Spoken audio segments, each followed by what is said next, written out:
శ్రీ గురుభ్యో నమ. శ్రీ మహాగణాధిపతయ నమ. శ్రీ సరస్వతి నమ. భక్తులారా, వ్యాసప్రోక్త మహాభారత ఇతిహాసం యథాతథంగా చెప్పుకున్నాం. ప్రతి శ్లోకం దాని అర్థం ఇందులో భాగంగా నేటి వరకు మనం ఆది సభారణ్య విరాట ఉద్యోగ భీష్మ ద్రోణ కర్ణ శల్య సౌప్తిక స్త్రీ పర్వాలనే 11 పర్వాలు పూర్తి చేసి 12వదైన శాంతి పర్వంలో కూడా 176వ అధ్యాయం వరకు చెప్పుకున్నాం. ఈ రోజున 177వ అధ్యాయాన్ని ప్రారంభించేద్దాం. ప్రారంభించే ముందు వ్యాస భగవాను ప్రార్థన చేసుకుందాం. వ్యాసాయ విష్ణు రూపాయ వ్యాస రూపాయ విష్ణవే నమో వై బ్రహ్మనిధయే వాసిష్ఠాయ నమో నమః. నారాయణం నమస్కృత్య నరం చైవ నరోత్తమం దేవీం సరస్వతిం వ్యాసం తతో జయముదీరయేత్. అంజనానందనం వీరం జానకీ శోకనాశనం కపీశమక్షంతారాం వందే లంకాభయంకరం. సదా నింబవృక్షస్య మూలాధివాసాత్ సుధాశ్రావిణం తిక్తమప్యప్రియంతం కరుం కల్పవృక్షాదికం సాధయంతం నమామీశ్వరం సద్గురుం సాయినాథం. యుధిష్ఠిర ఉవాచ ఈహ మానః సమారంభాన్ యది నాసాదయేద్ధనం ధనతృష్ణాభిభూతస్య కిం కుర్వన్ సుఖమాప్నుయాత్. ధర్మరాజు మళ్ళీ అడుగుతున్నాడు భీష్మ పితామహుణ్ణి, అనుభవ ధనాన్ని కోరి ఎంత ప్రయత్నించినా ధనాన్ని పొందలేకపోతే ధనాశతో దెబ్బతిన్న ఆ మనిషి ఏం చేస్తే సుఖాన్ని పొందుతాడు? భీష్మ ఉవాచ సర్వసామ్యమనాయాసం సత్యవాక్యంచ భరత నిర్వేదశ్చ విధిశ్చ యస్య సుఖీ నరః. ఇప్పుడు భీష్ముడు అంటున్నాడు, ఓలో భరత కుమార, భారత అని సంబోధించాడు. భరతవంశమే కదా. సర్వ సమభావన, నిరర్థక శ్రమ లేకుండా ఉండటం, సత్యవాక్యం. ఎన్ని చోట్ల ఈ మాట వస్తుందో. సత్యవాక్యం అనేది మృత్యువుని కూడా జయిస్తుందట. నిర్వేదం, కర్మలపై అనాసక్తి గల నరుడు సుఖిస్తాడయ్యా. ఏతాన్యేన సదాన్యాహు పంచవృద్ధా ప్రశాంతయే ఏష స్వర్గస్య ధర్మస్య సుఖంచామత్తమం మతం సుఖంచాన్ ఉత్తమం మతం. పెద్దవాళ్ళందరూ కూడా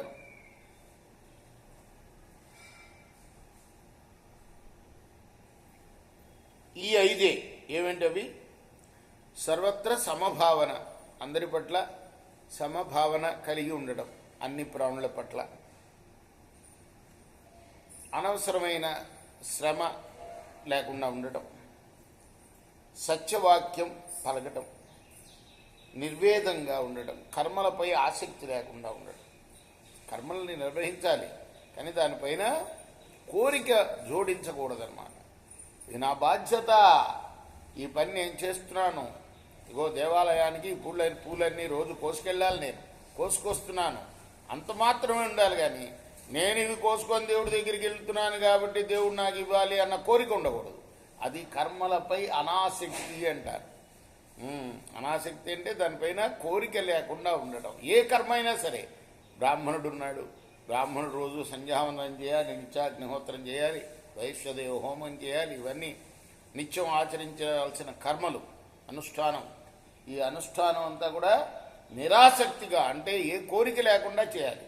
బ్రాహ్మణుడిగా నన్ను పుట్టించాడు కాబట్టి లోకక్షేమం కోరి ఇవన్నీ చేయాలి.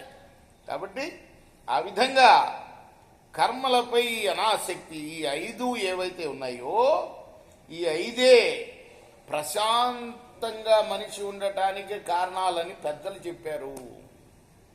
ఎవరు చెప్తున్నారు? భీష్ముల వారు, ధర్మరాజు. ఈ మార్గమే స్వర్గం, ఇదే ధర్మం, ఇదే పరమ సుఖము. అత్రాప్యుదాహరంతిమం ఇతిహాసం పురాతనం. భీష్ముల వారు ఒక్కటి కూడా తను సొంతంగా చెప్పడు, దానికి ఒక ఇతిహాసం చెప్తాడు, ఒక చరిత్ర చెప్తాడు. దానికి ఒక ఇతిహాసం అంటే ఇది ఇలా జరిగింది అనేది ఇతిహాసం. అంటే జరిగిన కథ ఒకటి ఉన్నదయ్యా, దీనికి అత్రాప్యుదాహరంతిమం ఇతిహాసం పురాతనం నిర్వేదాన్ మంకిన గీతం తన్ని బోధయితిష్ట. దీన్ని మంకిన గీత అంటారు. యుధిష్ఠరా, ధనరాజా, ఈహ మానోధరం మంకి భగ్నేహస్య పునః పునః కేనచిద్ధనశేషేన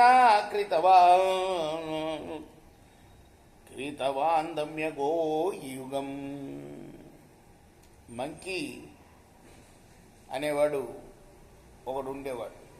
వాడు ధనాన్ని సంపాదించాలని ప్రయత్నించాడు, కానీ చాలాసార్లు భంగపడ్డాడు.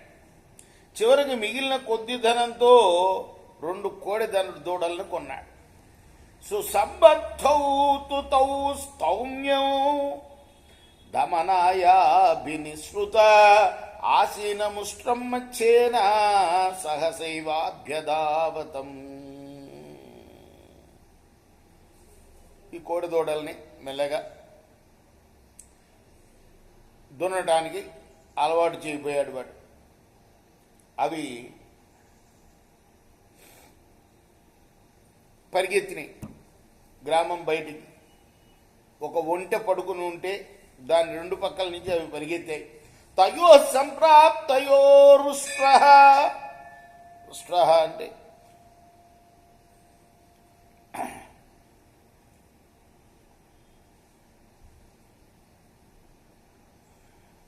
ఒంటె అన్నమాట. తయో సంప్రాప్తయోరుష్ట్ర స్కందదేశమమర్శన ఉత్తాయోక్షిప్యతౌ దౌమ్యో ప్రససార మహాజన.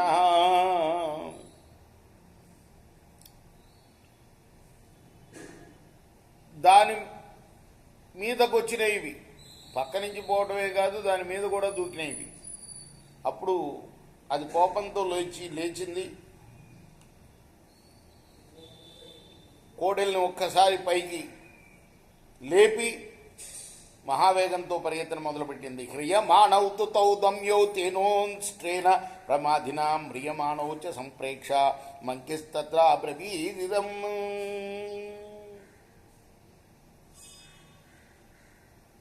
పైకెత్తింది, లాక్కుపోతుంది ఆ కోడెల్ని.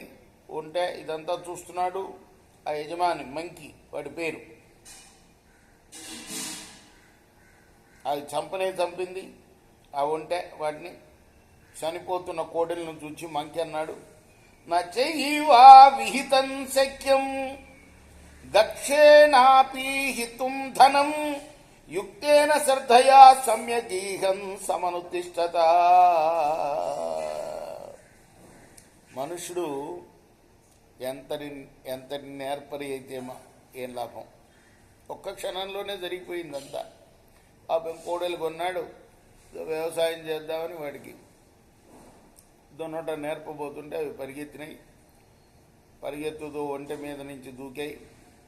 ఆ ఒంటె వాటి ఎమ్మడబడి వాటిని చంపింది. అది చూసిన ఈ మంకి అనుకున్నాడు, మనిషి ఎంతటి నేర్పరైతే ఏం లాభం, అదృష్టం ఉండాలి వాడికి. అది లేకపోతే ఎంత శ్రద్ధతో పనిచేసినా ఫలితం లభించదు. కృతస్య పూర్వంచానర్థైయుక్తస్యాప్యనుతిష్ఠత ఇమం పశ్యత సంగచ్చ మనుదైవముపప్లవం.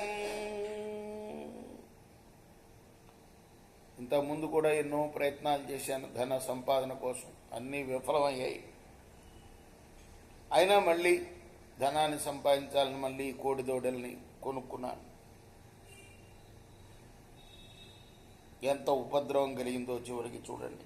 ఉద్యమ్యోద్యమ్యమేదమ్యో నిశమేనైవ గచ్చతః ఉత్క్షిప్య కాకతాళీయం ఉత్పథే నైవ తావతః మణివోష్ట్రశలం వేదే ప్రియో వత్సతరో మమ శుద్ధం హి దైవమే వేదం హటేనైనాస్తి పౌరుషం.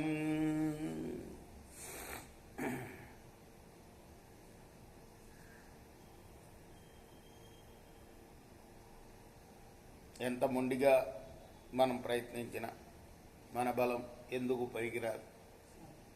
దైవం తలుచుకున్నప్పుడు అదిగో ఈ ఒంటె లాంటిది, నాకన్నా శక్తివంతురాలది, అది తీసుకొని పరిగెత్తింది కోడి దూడలి. యది వాప్యుపపద్యేత పౌరుషం నామకర్షిచిత్ అన్విష్యమానం తదపి దైవమేవావతిష్టతే. ఎక్కడైనా ఎప్పుడైనా మన బలం ఏదో ఫలించినట్లు కనిపించినా బాగా గనక పరిశీలిస్తే అది దైవ బలమే తప్ప మన బలం కాదు. తస్మాన్ నిర్వేదయే వేహ గంతవ్య సుఖమిచ్చత సుఖం స్వస్థితి నిర్పన్న నిరాశార్థ సాధనే. కాబట్టి సుఖాన్ని కోరుకుంటే నిర్వేదం ఒక్కటే ఆశ్రయింపదగింది. నిర్వేదంతో అర్ధ సాధనపై ఆశ లేనివాడే సుఖంగా నిద్రిస్తాడు. దైవాన్ని నమ్ముకోవాలి. దైవం మనకి ఎదిస్తే అదే ప్రసాదంగా భావించాలి.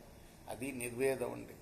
అలా ఉన్నవాడే సుఖిస్తాడు అని వాడు అనుకున్నాడు. అహో సమ్యక్ సుఖేనోక్తం సర్వతః పరిముచ్యత ప్రతిష్ఠిత మహారణ్యం జనకస్య నివేశనాత్. సుఖ మహర్షి జనకుని మందిరం నుండి అరణ్యంలోనికి ప్రవేశిస్తూ సర్వ విధాల విముక్తుడై చక్కగా ఇలా చెప్పాడు. యహ కామాన్. శుకుడు తన తండ్రి మందిరం నుంచి బయటికి వచ్చేశాడు. శుకుడినే ఉదాహరిస్తారు దేనికి? ఈ నిర్మోహత్వానికి. నిర్మోహత్వం ఉండాలి మనిషికి ఎప్పుడు కూడా. ఏ మోహం ఉండకూడదు.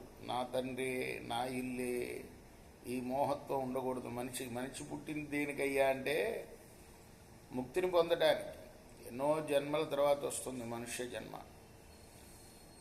దేవతగా పుట్టినా కూడా ముక్తి పొందలేరట. మళ్ళీ పుణ్యం క్షీణించడంతోనే మానవుడుగా పుట్టారట. మానవ జన్మ నుంచి మాత్రమే ముక్తికి టికెట్ లభిస్తుంది. కాబట్టి ఇక్కడ ఉండంగానే మనం కోరికల మీద మనసు వదలాలి. మన కర్మ మనం చేయాలి అంతే. దాని మీద కోరిక పెట్టకూడదు.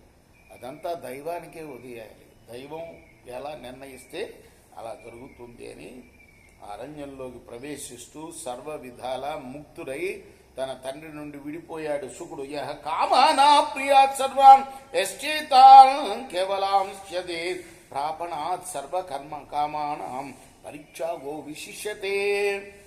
ఒకడు అన్ని కోరికలను పొందగలుగుతాడు, ఒకడు అన్నింటినీ విడిచిపెడతాడు. ఈ రెండిట్లో ఏది గొప్పదయ్యా అంటే అన్నిటినీ విడిచిపెట్టడమే. అదే గొప్పది. నాంతం సర్వ విదిత్సానం గత పూర్వోస్తి కశ్చన శరీర జీవితే చైవా తృష్ణామందస్య వర్ధతే.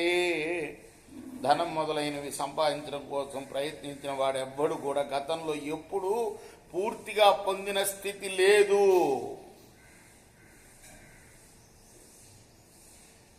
ఎప్పుడు కూడా శరీరం మీద మమకారం పెరిగేది, జీవితం మీద ఇంకా ఇంకా బతకాలన్న ఆశ కలిగేది ఎవరికయ్యా అంటే బుద్ధిహీనుడికే అంటున్నా. నివర్తస్య విధత్సాభ్య శామ్య నిర్విజ్య కాముక అపకృచ్ఛాపి నికృత నచ నిర్విజ్యసే తతః. సర్వ ప్రవృత్తుల నుండి వెనక్కి మరలు, వైరాగ్యంతో శాంతిగా నిలబడు. ప్రవృత్తి మార్గంలో ఎన్నోసార్లు ప్రయత్నించి విఫలుడు అయ్యావు. అయినా వాటిపై విరక్తి కలగటం లేదు. యది నాహం వినాశ్యస్తే యజ్జేవం రమసే మయా మాం యోజయ లోభేన అవృథాత్మం విత్త కాముక ధన కాముక. నువ్వు నన్ను నాశనం చేయదలచకపోతే, నాతో కలిసి ఆనందంగా ఉండదలిస్తే నన్ను వృధాగా లోభాసక్తుణ్ణి చేయకయ్యా. సంచితం ద్రవ్యన్నశ్చంతన తవ పునః పునః కదాచిన్మోక్షసే మూఢా ధనేహం ధనకాముక. ఓ ధనకాముక, నువ్వు కూడుపట్టిన ద్రవ్యం అంతా కూడా మళ్ళా నశిస్తూనే ఉంటుంది. ఈ ధనకాంక్షను ఎప్పటికైనా కూడా విడిచిపెట్టాల్సిందే. రేపు మనం ఇందులో బాగా 54 శ్లోకాల దాకా ఉన్నాయి ఈ అధ్యాయంలో. రేపు పూర్తి చేద్దాం. 20 శ్లోకాలు ఇవాళ చెప్పుకున్నాం. కృష్ణార్పణమస్తు. సాయి కృష్ణార్పణమస్తు. స్వస్తి ప్రజాభ్యః పరిపాలయంతాం న్యాయేన మార్గేణ మహిమహిషా గోబ్రాహ్మణేభ్య శుభమస్తు నిత్యం లోకా సమస్తా సుఖినో భవంతు. కృష్ణార్పణమస్తు. సాయి కృష్ణార్పణమస్తు.